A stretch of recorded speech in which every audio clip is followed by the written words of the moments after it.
ದಾವಣಗೆರೆ ಜಿಲ್ಲೆಯ ಹರಿಹರ ನಗರದ ಪೊಲೀಸ್ ಠಾಣೆಯ ಸಭಾಂಗಣದಲ್ಲಿ ತಾಲೂಕು ಪೊಲೀಸ್ ಇಲಾಖೆ ವತಿಯಿಂದ 78ನೇ ಸ್ವಾತಂತ್ರ್ಯ ದಿನ ಧ್ವಜಾರೋಹಣ ಕಾರ್ಯಕ್ರಮ ಇಂದು ಬೆಳಗ್ಗೆ 7:30 ಹಮ್ಮಿಕೊಂಡಿಲಾಗಿತ್ತು.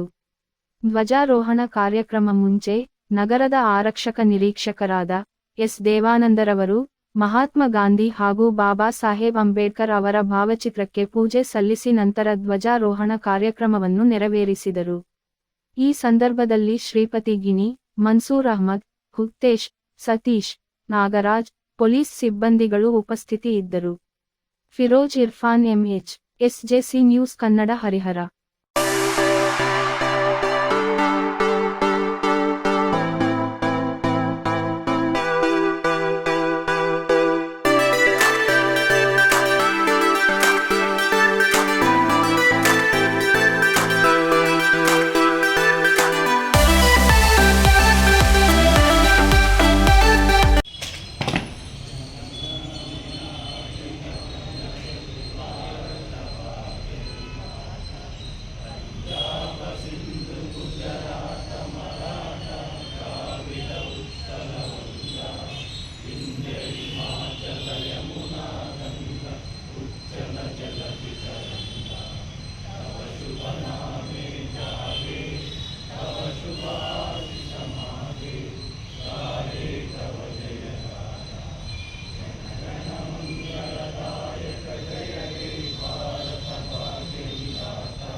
God, 20% was remaining in peace.